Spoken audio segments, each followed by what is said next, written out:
Honourable Shri Ansari, Vice President of India,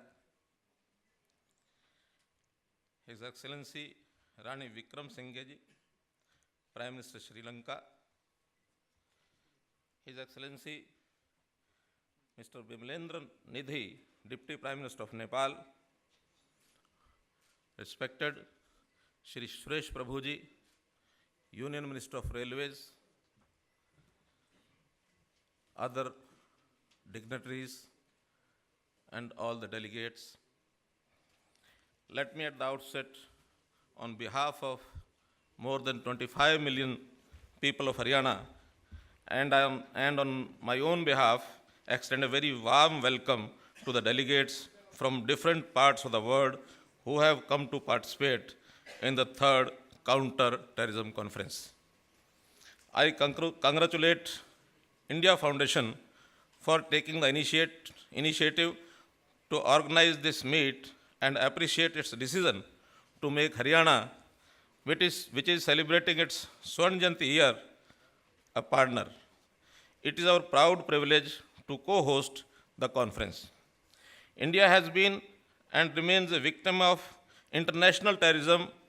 In fact, India became a victim long before the menace bared its global fangs and posed a great threat to peace and security in a large number of countries.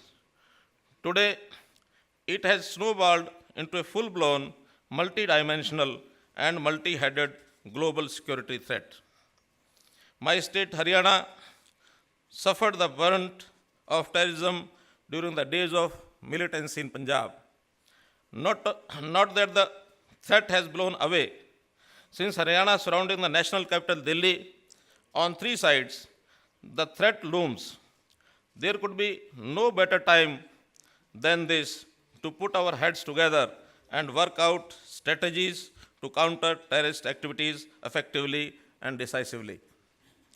Indian culture and we the people are devoted to the philosophy of Vasudhaiva Kutumbakam, that is, the whole world is one family. It was in the spirit of this message given by Lord Krishna in Gita that India proposed the Comprehensive Convention on International Terrorism, that is CCIT, in 1996. The aim was to secure the global community against the scourge of terrorism and let people breathe in the air of liberty, safety, and security. Respected delegates, our Prime Minister, Shri Narendra Modi ji, at the G20 summit held at Antalya in Turkey, gave a call to the global community to unite against terrorism without making any distinction between individuals and nations and adopt a convention proposed by India in 1996. Our Foreign Minister, Srimati Sushma Swaraj, in her speech at the UN General Assembly in September 2016, also made an appeal to the world to adopt the convention. I am of the firm conviction that if the convention is adopted, it would make the world a terrain hostile for terrorists and more habitable for the people.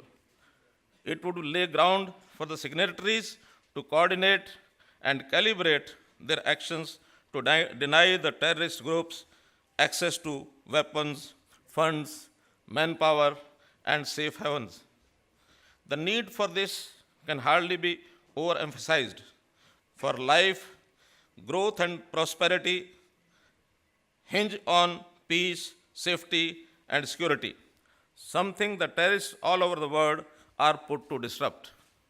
It is indeed an irony and a matter of grave concern that even though no corner of the world today is free from curse of terrorism, the international community does not appear any closer to evolving a united stand and strategy against terrorist activities. We have failed to make cross-border terrorism an extraditable offense worldwide, which has made several countries safe havens for terrorists. We have also not been able to agree on banning all terror groups and shut down terror camps. Some countries are still allowing terrorist sanctuaries on their soil. they use terrorism as an instrument of state policy. What is most unfortunate is that some of us are still busy debating what is good and what is bad terrorism. So much so, we have not been able to work out and agree on a universally accepted definition of terrorism. All these issues need thorough deliberations and meeting of minds so that an effective global counter-terrorist strategy could be developed and accepted. Not delving into these details, I leave it to the delegates to discuss and define terrorism in comprehensive and universally acceptable terms.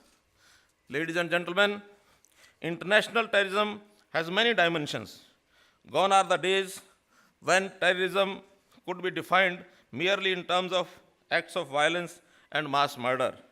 Today, the world is facing terrorist threats in the form of cyber terrorism, terrorism through social media, terrorism in outer space, and issues related to maritime security.